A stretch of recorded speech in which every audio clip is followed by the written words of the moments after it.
Doctor ortho Ayurvedic oil और capsule, अब दर्द भी घुटने टेकेगा।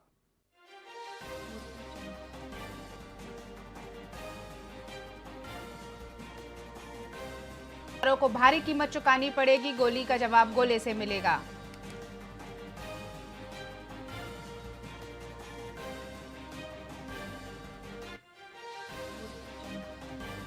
जयपुर के 2 होटल को बम से उड़ाने की धमकी, गृह राज्य मंत्री सहित 3 मंत्री अंदर थे। मिनिस्टर ने किया बिल्डिंग खाली करने का अनाउंसमेंट।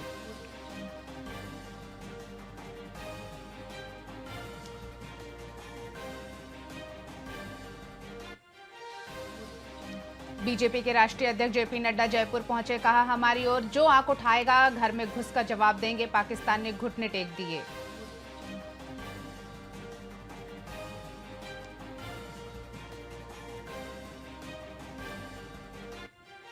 हेट स्पीच केस में अब्बास अंसारी दोषी करार, कोर्ट ने 2 साल की सजा सुनाई। 2000 रुपए जुर्माना। 2022 चुनाव के दौरान लिखा गया था मुकदमा, अफसरों को अब्बास अंसारी ने धमकी दी थी।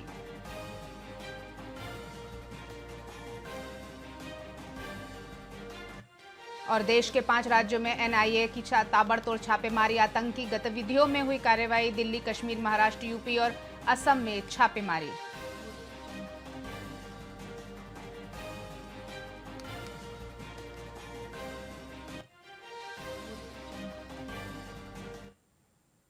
नमस्कार, आप देख रहे हैं वीआईपी न्यूज। मैं हूं आपके साथ डॉक्टर रानी रैकवार। करते खबरों की शुरुआत। राजनांदगांव एसपी ऑफिस में नक्सल समस्या को लेकर छत्तीसगढ़, झारखंड, महाराष्ट्र और आंध्र प्रदेश के पुलिस अधिकारियों की उच्च स्तरीय बैठक हुई। बैठक में 2026 तक नक्सल प्रभावित क्षेत्रों को मुक्त कराने की रणनीति पर मंथन हुआ। साथ ही दंतेवाड़ा, बीजापुर, बस्तर और गढ़चिरौली जैसे संवेदनशील इलाकों में नक्सली मूवमेंट को रोकने के उपायों पर विशेष चर्चा की गई।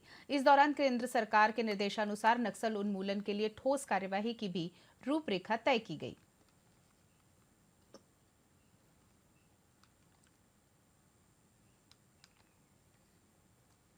आज जो अंतर्राज्यीय मीटिंग हुई न खासकर नक्सल वाले फ्रंट पे, इसमें एमपी और महाराष्ट्र के अधिकारी उपस्थित थे। आईजी बालाघाट और 2-3 जिलों के एसपी, डीआईजी गोंडिया और 2-3 जिलों के एसपी थे। तो कैसे हम लोग बॉर्डर पे जो उनका मूवमेंट है उसको कंट्रोल करें और जो बॉर्डर का फ़ायदा उठाते हैं उसको लोग सेफ न समझें, इस पर हम लोग चर्चा किए और नक्सल ऑपरेशंस में कोऑर्डिनेशन और तेज़ी लाने के लिए हम लोग स्ट्रेटजी बनाए। आज जो अंतर्राज्यीय मीटिंग हुई न खासकर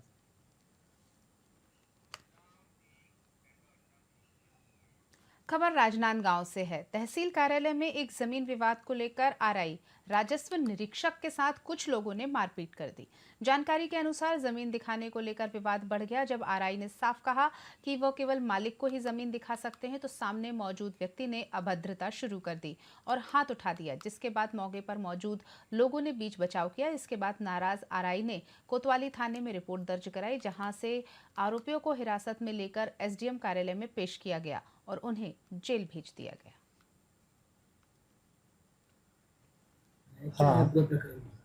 दिनांक 28/5/25 की दरमियानी रात 12:30 के आसपास प्रार्थी खिलेश्वर साहू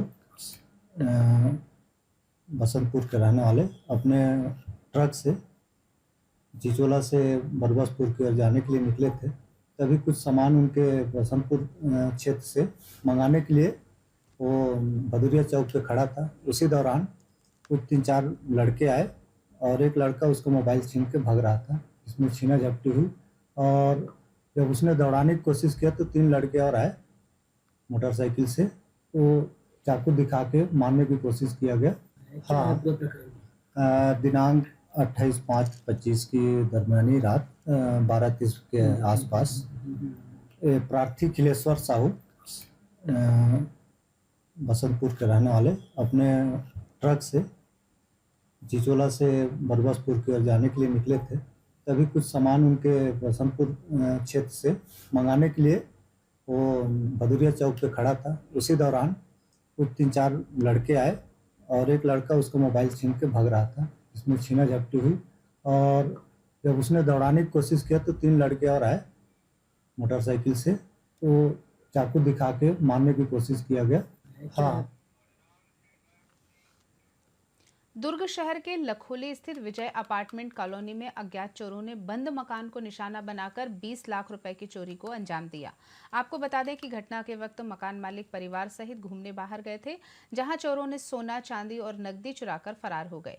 वहीं पड़ोसियों की सूचना पर लौटे मकान मालिक ने कोतवाली थाने में शिकायत दर्ज कराई, जहां पुलिस ने मामला दर्ज कर सीसीटीवी फुटेज खंगालना शुरू कर दिया है। लेकिन आए दिन बढ़ती चोरी की घटनाएं पुलिस की कार्यप्रणाली पर अब भी सवाल खड़े कर रही है। हाँ, शांति विजयनगर कॉलोनी में कल शाम को पता चला कि नरेश कुमार हरिहरो एक मकान है जो 7-8 दिनों से अपने मकान बंद करके रांची छुट्टी मनाने गए थे। तो पता चला कि वहाँ कुछ अज्ञात चोर द्वारा उनके ताला तोड़कर उनके घर में चोरी किया गया है। क्योंकि आज प्रार्थी आ गए हैं, उनसे पूछताछ कर पता तलाश की जा रही है। सीसीटीवी फुटेज हमारे स्टाफ द्वारा देखी जा रही है। खबर रायपुर से आपको बता रहे हैं। कोरबा की पूर्व कलेक्टर रानू साहू सहित 6 आरोपियों को कोयला घोटाले में फंसने के बाद सुप्रीम कोर्ट ने सशर्त अंतरिम जमानत दे दी है। इसके बाद सौम्या चौरसिया, निलंबित आईएएस रानू साहू और समीर विश्नोई को रायपुर केंद्रीय जेल से रिहा कर दिया गया। कैबिनेट मंत्री केदार कश्यप ने कहा कि तत्कालीन मुख्यमंत्री भूपेश बघेल के शासनकाल में कई घोटाले हुए थे, जिनसे पीएससी और शराब घोटाले भी शामिल है। सभी दोषियों पर उचित कार्यवाही की जा रही है। करके अंतरिम जमानत मिली है, ये अभी उनके लिए राहत तो है, लेकिन जो भी इसमें दोषी है उसके ऊपर तो कार्रवाई सुनिश्चित है और होगा। चाहे पीएससी घोटाला हो, चाहे वो शराब घोटाला हो, अनेक ऐसे कार्य उस तत्कालीन मुख्यमंत्री जी के समय में हुआ और सारे वो लोग जो लोग इसमें दोषी हैं जी, उनके ऊपर कार्रवाइयाँ भी हुई। और जहाँ तक यदि हम बात करें तो उनके कांग्रेस के टॉप लीडर भी कहीं ना कहीं से आज जमानत पे है, कोई बेल में है तो कोई जेल में है। इस तरीके से आज पूरी कांग्रेस पार्टी की स्थिति बनी हुई है। तो आज जो भी स्थिति है वो लोगों के सामने है और मुझे लगता है कि जो भी दोषी है उनके ऊपर कार्रवाई करके अंतरिम जमानत मिली है। छत्तीसगढ़ के नारायणपुर जिले में वन विभाग ने पेंगोलिन की शुल्क और अन्य अवशेषों की तस्करी के आरोप में 4 तस्करों को गिरफ्तार किया है। उनके कब्जे से लगभग 11.76 किलोग्राम शुल्क बरामद हुए हैं, जिसकी अनुमानित कीमत 5,50,000 रुपए बताई जा रही है। वन विभाग की टीम ने बस स्टैंड पर सूचना के आधार पर कार्यवाही की, जिसमें आरोपी तस्करों को पकड़ा गया। पकड़े गए तस्करों ने कई अन्य साथियों के नंबर भी दिए, जिनमें कॉल कर विश्वास में लेकर तस्करों को गिरफ्तार किया गया है।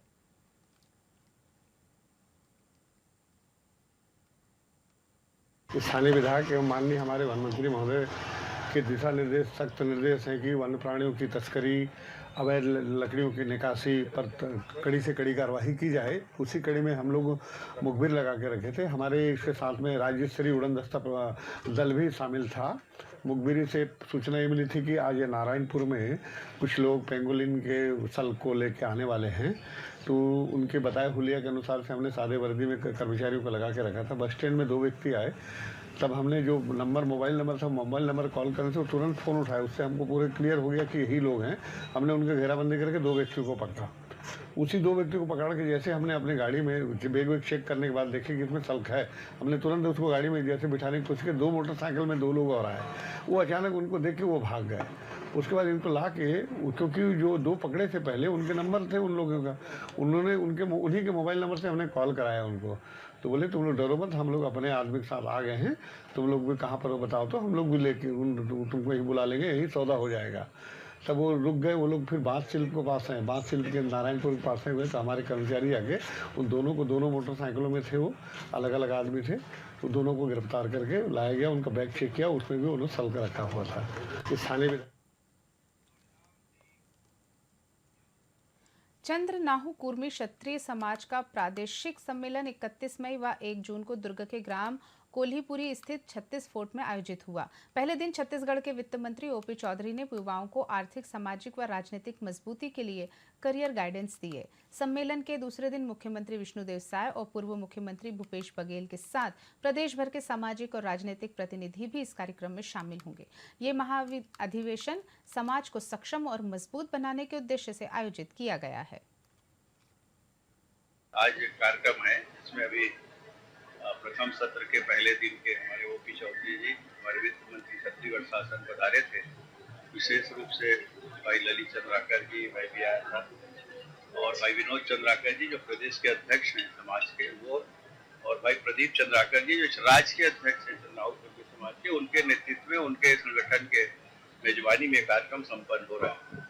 हम लोग समसामयिक चर्चा इस कार्यक्रम में करते हैं और अनेक प्रकार की चर्चाएं होती है, समाज को कैसे और संगठित करें, मजबूती दे। हमारे महापुरुषों जो रास्ता दिखाया है, रास्ते पर चलते हुए कैसे इसको और सर्व समाज के बीच में खड़ा कर सके, ये संकल्प सामाजिक संगठन के माध्यम से हम लोग लेते हैं। अनेक प्रतिभा है, चाहे शिक्षा के क्षेत्र में हो, व्यवसाय के क्षेत्र में हो या राजनीति के क्षेत्र में हो, उन सबका सम्मान भी इस कार्यक्रम के आयोजन के तहत किया जाता है। आज कार्यक्रम दुर्ग भिलाई के उत्तर गंगोत्री संजय नगर सुपेला मैदान में 25 मई से उत्सव मेला एग्जीमेंट की शुरुआत हो चुकी है। आपको बता दें कि यह मेला रोज शाम 5 से 10 बजे तक आयोजित किया जा रहा है और पूरे 40 दिनों तक ये मेला चलेगा। मेले में ब्रेक डांस, ड्रैगन झूला, डैशिंग कार जैसे कई विदेशी झूले, मनोरंजक खेल, स्वादिष्ट व्यंजन और शॉपिंग स्टॉल्स लगाए गए हैं। यहाँ फैंसी कपड़े, ज्वेलरी, हैंडक्राफ्ट आइटम्स और खाने पीने की ढेरों वैरायटियां उपलब्ध हैं।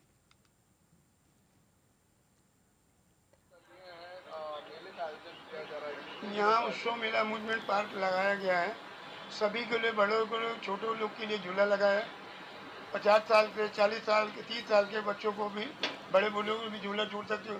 बच्चों को भी है, 5 साल का, 2 साल का, 3 साल के बच्चों को सभी प्रकार का झूला लगा हुआ है। बताएंगे, आज यहाँ प्रेस वार्ता लिए हैं, मेले का आयोजन किया जा रहा है, कितने दिनों का उत्सव मेला अम्यूजमेंट पार्क लगाया गया है। सभी के लिए, बड़ों के लिए, छोटों लोग के लिए झूला लगा है। 50 साल के, 40 साल के, 30 साल के बच्चों को भी, बड़े बुजुर्ग को भी झूला झूल सकते हो।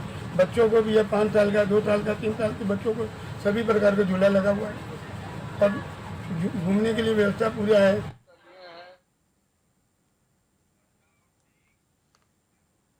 बेमेतरा ब्लॉक के ग्राम बहेरा में छत्तीसगढ़ सरकार की सुशासन तिहार योजना के तहत अंतिम समाधान शिविर आयोजित किया गया है। आपको बता दें कि यह कार्यक्रम में विधायक दीपेश साहू समेत अधिकारी कर्मचारी भी मौजूद रहे। इस दौरान ग्रामीणों की शिकायतों का मौके पर समाधान किया गया। वहीं सरपंच की मांग पर विधायक ने सीसी रोड निर्माण की स्वीकृति भी दी और 70 साल से ऊपर बुजुर्गों को आयुष्मान कार्ड वितरित किए। इसके साथ ही सुकन्या योजना, राशन कार्ड सहित अन्य योजनाओं के लाभ भी हितग्राहियों को प्रदान किए गए। विधायक ने बताया कि जिले में 99% शिकायतों का निराकरण अब तक किया जा चुका है। आज समाधान शिविर सुशासन तिहार लगभग 1 महीने से तीसरा चरण और ये गांव बहेरा में आयोजित है और हमारे बीच में रजत कार्ड बोर्ड के अध्यक्ष जी हैं, जिला अध्यक्ष जी, जनपद अध्यक्ष, सब जनप्रतिनिधि पहुंचे और ये जिले के तमाम अधिकारी यहाँ पहुंचे हुए हैं और हमारे जो आसपास के 9 गांव हैं उनका ये समाधान शिविर का आयोजन हुआ था और लगभग 99% जो समस्याएं थी हमारे किसान भाई के, मजदूर साथी के, गरीब किसान के, वो समस्याओं का समाधान हमारे इस क्षेत्र के अधिकारी कर्मचारियों ने किया है। उनको धन्यवाद देते हैं। आज